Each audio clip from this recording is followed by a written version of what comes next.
arī tu. Vairāk info nameiscinevila.lv.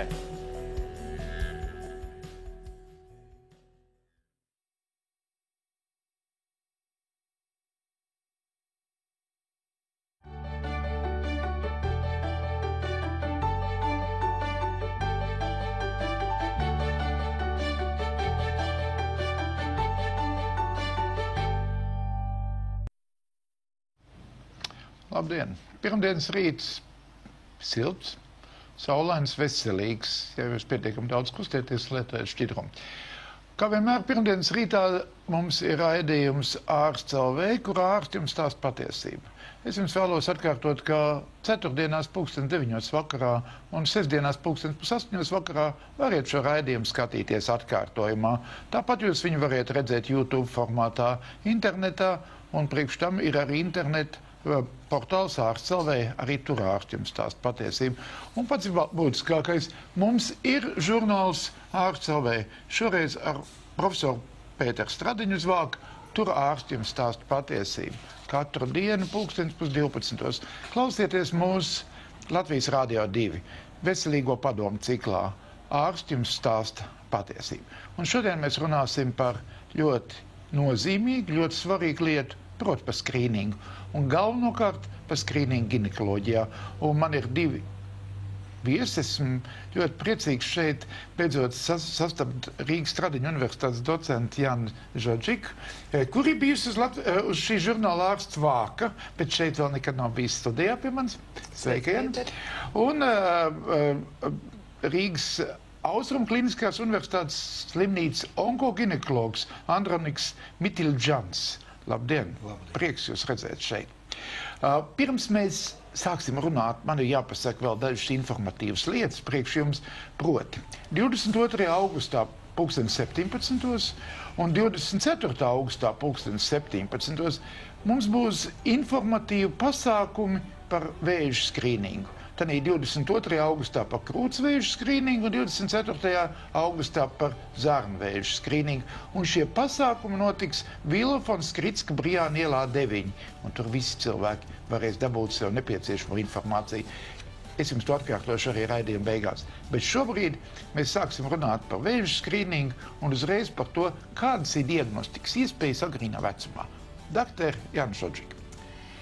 Labdien vēlreiz visiem klausītājiem un tev, Pēteri.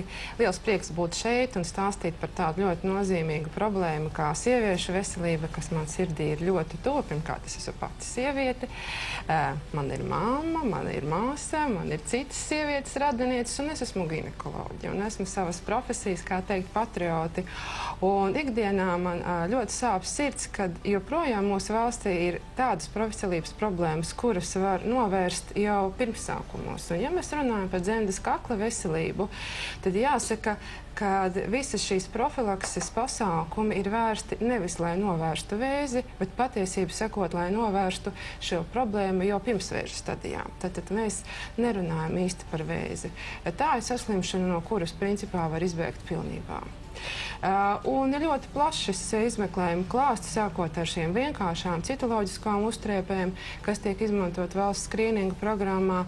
Ja tur ir izmaiņas, tad ir arī šīs padziļinātas izmeklēšanas iespējas, kad diagnoze tiek apstiprināta, tā ir tā saucamā kolposkopiskā izmeklēšana. Ja tur ir tiešām problēma konstatēta, tad mums ir vienkāršas, efektīvas, drošas ārstēšanas metodes, kā šo problēmu novērst, pirms ir nopietna saslimšana radusies. Es uzreiz, lai pārtrauktu šo daļu, es uzreiz doktoram Andronikam, kurš no onkoslimnīcā tieši darbojās, sakiet, kā ir, vai tiešām vēzis vienmēr ir nāvīgs? Vai sakiet tos labos vārdus, ka patiesībā laiks atklāt vēzi? Viss ir atkarīgs no stādijas, kāda stādija atklāts vēzis. Ja viņš atklāts agrīnajā stādijā, protams, ka viņš ir ārstējams, un runājot par dzemdes kakla vēzi, viņš ne tikai ārstējams un var izārstēt pilnīgi, bet arī var saglabāt sievietei fertilitāti. Tas ir ļoti svarīgs tāds Fertilitāte, tas nozīmē, ka viņi reproduktīvu funkciju, jā, to, ka sieviete var pēc ārstēšanas palikt stāvoklī un dzemdēt.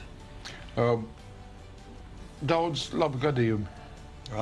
Diemžēl ne. Latvijā mums pagaidām ir pie pie pirmās dzemdes kakla vēža stādijas ir viena veiksmīga operācija. Kad mēs izdarījām operāciju, izrakstījām sievieti ar vēzi, un pēc gada viņa palika stāvoklī, piedzemdēja veselu bērnu. Bet pārāk bieži nav šis stāsts. Pārāk bieži nav, bet mēs pavisam nesen sākam attīstīt tādu veidu operācijas. Bet tomēr taču nav lielākoties tas tik jaunām meitenēm, tas ir mazliet vecākām meitenēm, ir šī onkoloģija, pat primāra. Latvijā, man liekas, ka visbiežākais vecums, kad mēs sastopam dzemdes kakla vēzi, tas ir starp 35 un 45 gadiem. No 35 gadi tas ir tomēr tāds vecums, kad sieviete var un grib palikt stāvoklī un dzemdēt bērnus. Līdz ar to es uzskatu, ka tas ir diezgan aktuāli. Un tad tomēr galvenais ir skrīnings? Bez šaubām. Bez šaubām. Bez šaubām. Stāstiet man par skrīningu. Jā, skrīningi tas ir tāds labs pasākumu kopums, kas ir vērsts uz to, lai atrastu saslimšanu pirms ir parādījušies simptomi. Un jo īpaši tas ir ļoti pateicīgs un piemērojams dzemdes kakla veselības saglabāšanai, tāpēc, ka faktiski mēs šo problēmu varam konstatēt pirms tā lielā slimība ir radusies, pirms vēža stāvoklī. Un jāsaka, ka skrīnings nevienmēr ir tik vienkārši un efektīvi pievērojams, kā tas tieši runājot par dzemdes kakla priekšvēža saslimšanām. Ko tas nozīmē? Tas nozīmē, ka tiek piemērots vienkāršs, nesāpīgs, drošs tests, kas konstatē tad pēc definīcijas saslimšanu pirms radušies simptomi, tad šajā konkrētā gadījumā dzemdes kakla priekšvēža izmaiņas, pirms ir sākušās vēža transformācijas.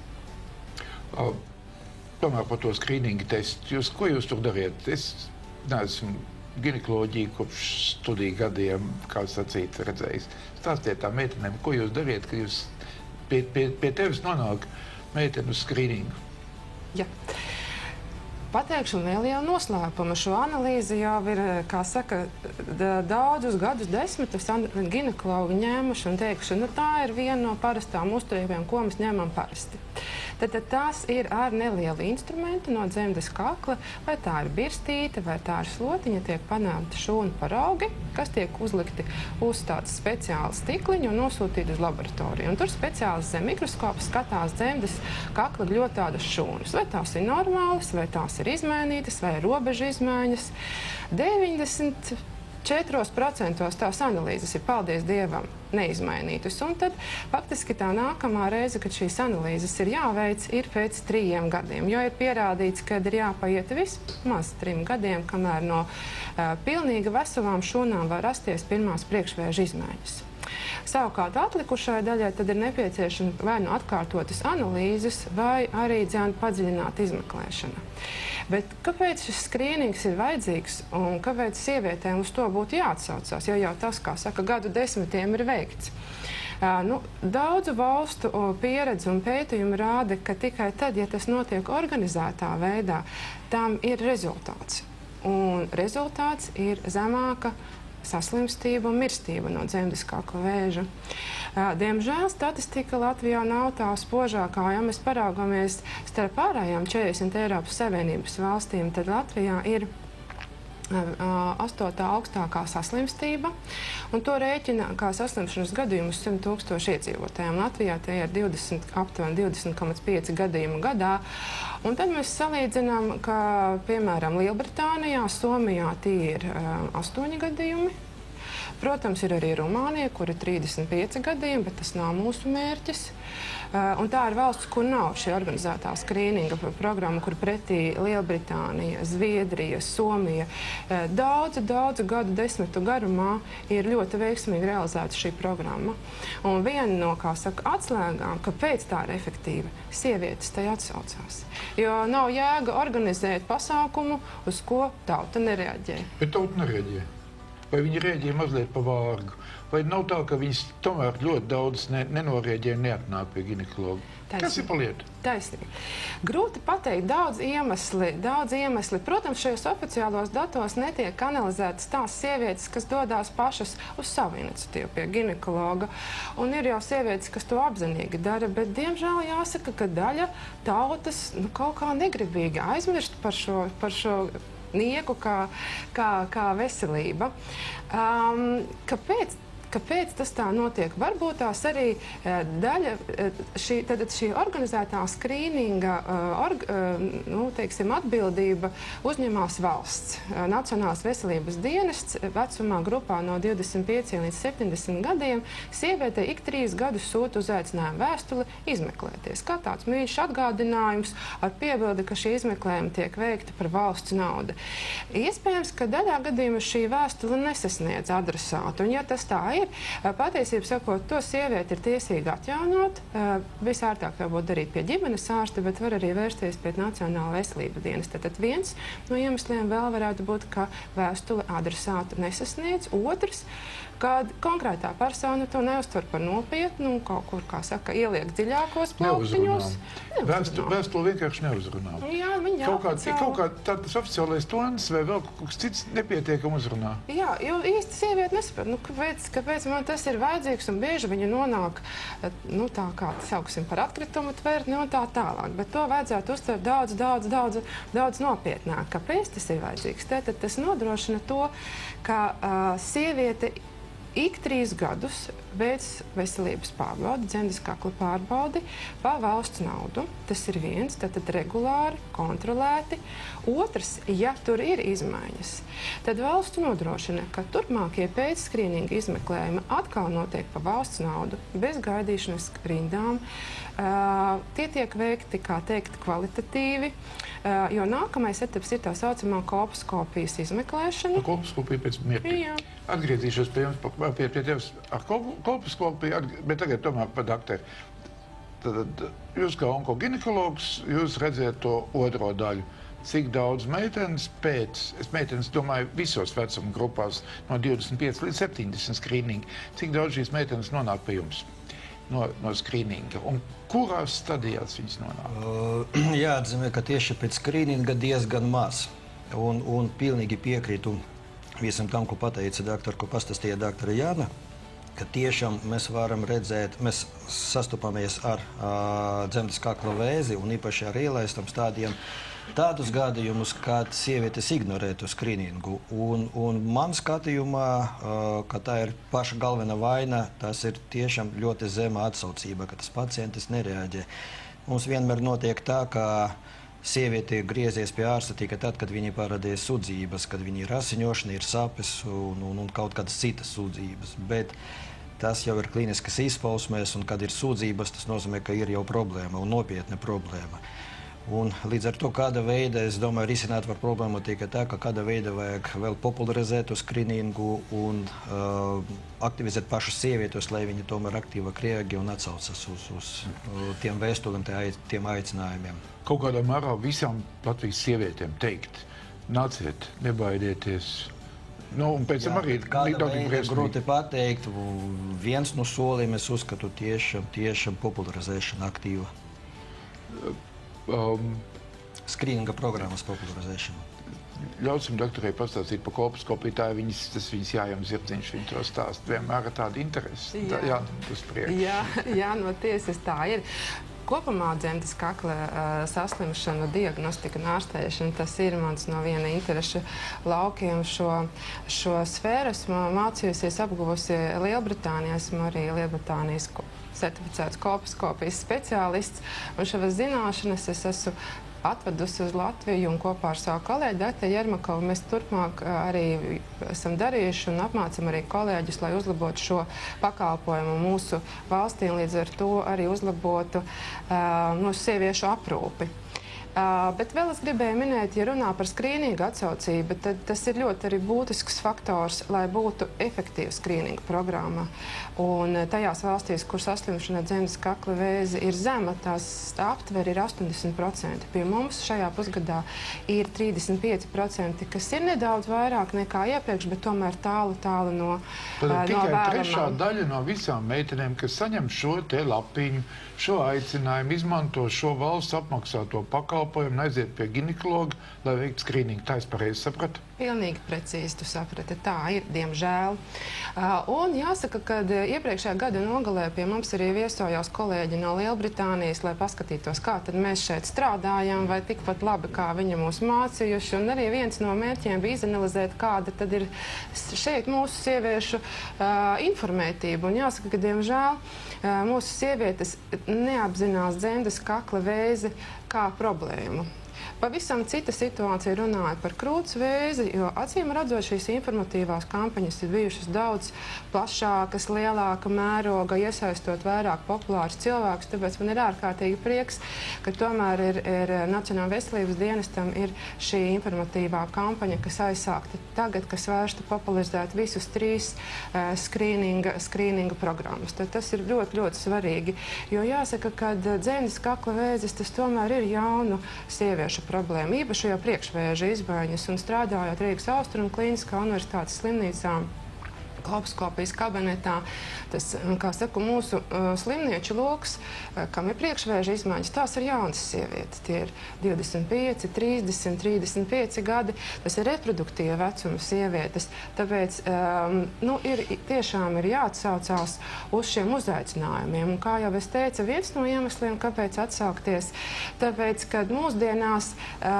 nav svarīgi iet katrus 2 mēnešus pie ginekologa, bet veikt šos regulāros skrīninga pārbaudes, kas ir veiktas kvalitatīvi un seko tālāk kvalitatīvas pēcskrīninga izmeklējumi, kas ir kolposkopija. Un patreiz mūsu valstī darbojas 3 oficiāli šie pēcskrīninga izmeklējuma centri, kolposkopijas centri, kas ir Rīgas Austrumu slimnīcā, kas ir Liepājas slimnīcā un arī Daugavpils slimnīcā. Visu mūsu kolēģi, mēs esam viņus apmācījuši Eiropas standartiem atbilstoši. Un kolposkopija tā ir metode, lai precizētu dzemdes kakla priekšvēža izmaiņas, izvēlētos piemēroto ārstēšanu, bet tā ir subjektīva. Līdz ar to, ja tā tiek veikta, teiksim, ne pārāk pareizi, tāpat var nodarīt arī kaitējumu un ļaunumu. Vienalga sakot, mēs vienojamies pašlaik par to, ka meitenēm šis papīrs kaut kādā vērā jāņem nopietni, un Nacionālajam veselības dienestam, mums ar tevi, dakteri un visiem pārējiem mediķiem kaut kādā mērā tomēr jāmēģina pacientam iestāstīt, lai arī cik grūti ar medicīnu ir lietas, kurām nevajadzētu jokoties. Un skrīnings ir pret tiem vēžiem, kurus var laicīgi diagnosticēt un ārstēt. Ja mēs esam sākuši runāt par tiem sieviešu vēžiem, tad pastāstiet, kas notiek ar krūtsvēžu skrīningu? Ar krūtsvēžu skrīningu es tomēr neesmu kompetents stāstīt. Tas atsevišķi nodaļā ar to, atsevišķi speciālisti ar to nodarbojas, bet to, ka sievietes biežāk apmeklē krūtskrīningu nekā dzemdes kakla vēžu, tas ir fakts, kurš statistiski ir apstiprināts. Ciparos diemžēl nepateikšu. Atsaucība ir šī gada pirmajā pusgadā krūts skrīningam ir nedaudz augstāk, tie 35%, kas arī tālu no vēlama 80%. Un ja mēs runājam par zarnu vēža atsaucību, tad tur ir vispār knapi 5%. Es jau gaidīju, ka man tas būs pašam tie ļaunie vārdi jāsaka. Vissliktāk mums iet ar zarnu vēža skrīningu. Ticiet man, zarnu vēzis arī ir operējams. Zarnu vēzis, ja viņš ir pietiekami laicīgi diagnosticēts, ir operējams, starojams, un ķīmijterapijā var panākt izcils rezultāts. Protams, ne jau tad, kad zarnu vēzis ir apaudzis visu zarnu un aizgājis ar metastāzēm šurp turp, bet pirmais simptoms – asins. Un tās asins noteikti ir neticami viegli. Mazliet jāpadarbojas savām fekāliem, bet to mūsu valsts apmaksā, un tas ir fantastiski viegls skrīninga jautājums. Un, es atvainojos, protams, par šo mazo aizķeru, jo es sapratu, ka, bet tad tu pat arī par zarnu mums pastāstīsi. Jā, kaut gan jāsaka, ka tas pēcskrīninga izmeklējums, kas ir zarnām stipri līdzīgs nosaukums, ir kolonoskopija un kolposkopija. Tomēr es neesmu speciāliste šajā jomā. Bet atkal gribu uzsvērt, ka patiešām šis arī zarnu vēzim, šis skrīninga tests ir ļoti vienkārši. Tikai tad jāvēršas ir pie ģimenes ārste un vecuma grupā no 50 līdz 74 gadiem. Ik gadu šos izmeklējumus atkal sēdz valsts un turpmākos pēcskrīninga izmeklējumus atkal sēdz valsts. Un te mums vajadzētu teikt, mēs skaidri apzināmies, ka mūsu galvenokārt šodien skatās meitenes. Jums ir fantastisks iespējas zarnu skrīningu veikt ne tikai pašām, bet arī saviem cienījamiem džentlmeņiem, saviem vīriem, brāļiem, radiem. Skaidri un cieti noteikti tas ir jādara obligāti. Šī zarnu vēža skrīnings ievērojami pagarina visu iedzīvotāju kopējo mūža ilgumu. Vispār par atsaucību, ka jūs kā ginekologi un runājat par vēzi, kāds ir pacienta atsaucība? Es uzskatu, ka tomēr diezgan zema. Laikam pašu iemeslu es saprast līdz galam nevaru, ja, bet es varu pateikt tā, ka sava ikdienas prakse, sava ikdienas pieredze, secinājot savu pieredzi, es varu tikai teikt to, ka tomēr katru dienu jautājot pieņemšanas laika, ambulatoras pieņemšanas laika pacientes, varbūt viņa atnāca pie maniem ar citu problēmu, vai viņa izgāja šo skrīningu, parasti pacientes pateica, ka ne, it ka viņa nesaņēma vēstuli, pēc tam, kad tu saki, viņa pratina atbišķiņ stiprāk, izrādās, ka viņa tomēr saņēma to vēstuli, bet nekāda veida nenorēģēja. Un, kā es jau minēju, gribas vēlreiz atzīmēt, ka tiešām to, ko jūs arī pateicat, ka savlaicīgi konstatēts vēža process, runāja neiet tikai par dzemdes kaklu, protams, runājot arī gan par krūtsvēzi, gan par zarnu vēzi, viņš ir pilnībā izārstējams. Un uz to es gribu akcentēt laikam mūsu sieviešu, mūsu auditorijas uzmanību. Pilnībā izārstēts. Agrinas stādijas saslimšanu mēs varam konstatēt tikai pateicoties skrīningam. Kā jau Jāna pateica, jāiet pie ārstiem, kad nav sūdzību, kad nav simptomu. Jāiet regulāri ik pēc 3 gadiem. Tad tieši mēs varam palīdzēt jau priekšvēža saslimšanas etapa, izārstēt tādu nopietnu slimību. Es gribētu, lai jūs pastāstītu arī mūsu cienījamai publikai, ka dziednieki neārstē vēzi. Nekad nevienā situācijā no tā ir tikai vienīgi ļaunums. Jā, dziednieki, ziniet, situācija ir ļoti vienkārša. Sliktākais ir variants, kad dziednieki mēģina ar savam metodēm aizvietot standārtu medicīnu. Nekādam gadījumam tā nedrīkst darīt. Protams, ka vispirms iet standarta medicīna, pēc tam, ja pacienti kategoriski grib griezties pie dziednieka, aizliegt mēs arī nevaram, ja, tāpēc, ka tā ir cilvēka izvēle, bet pirmais solis, tas ir ārsts, tā ir tradicionāla medicīna. Vai tā ir ķirurģija, vai tā ir staru terapija, runāt jau par onkoloģiskam saslimšanām, atkarība no slimības un slimības stādijas, ja, bet pirmais solis, tas ir ārsts, attiecīgs specialitātes ārsts, un tikai pēc tam, pēc izārstēšanas, pēc adekvātas terapijas un standartas terapijas saņemšanas, tikai tad, ja ļoti gribas un tāda nepieciešamība ir, tad var griezties. Bet jūs varētu vēl kliedēt bažas, ka staru terapija apstaro visu cilvēku milzīgā tā kā kodola reaktorā, un tomēr mūsdienās staru terapija ļoti, ļoti koncentrēt vienā vietā. Protams, tā ir taisnība, ka staru terapija darbojas lokāli un pēdējās paudzes, te visi aparāti un visa tehnika un kompjuterprogrammas, viņi ļauj izraķināt to gan devu, gan to apstarošanas laukumu ļoti precīzi. Mums laiks iztek, doktor, tad jūs mums izstāstiet, kā tomēr mūs motivēt visus uz to skrīningu? Jāmīl ir sevi pirmām kārtām un jārūpējas par sevi un jāizmanto visu, ko valsts mums kādas iespējas dot, lai parūpētos par savu un savu meitu veselību. Pirmām kārtām veicot poti, lai nesklētu pret cilvēku papilomas vīrusu, ko nodrošina valsts.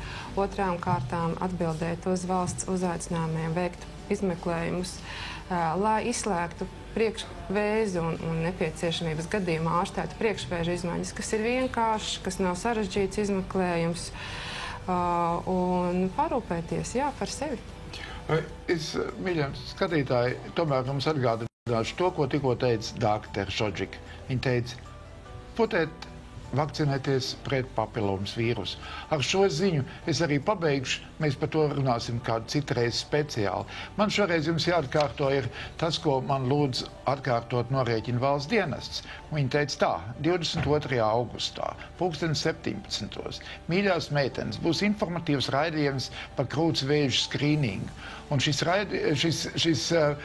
pasākums notiks Vilafona Skritska Brijāna ielā 9.